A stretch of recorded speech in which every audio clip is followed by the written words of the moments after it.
Hello everyone, if you're facing this error in Battlefield 6 DXGI Error Device Hung, then you have come to the right place because in this video I'm going to show you how easy it is to fix that annoying error on your Battlefield 6. So first of all, what you're going to do is you're going to open up your file explorer, you're going to go into your documents, you're going to go into Battlefield 6, go into settings, Steam, right click on prof save underscore profile and select edit in notepad. So just go into edit here and then click find, write DX12 and just set this to 1 and then save this and then close it up.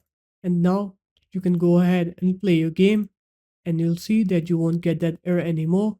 So there it is guys, that's how easy it was. If you guys found this video helpful, make sure to leave a like, comment and subscribe to the channel and I'll see you in my next video. Peace.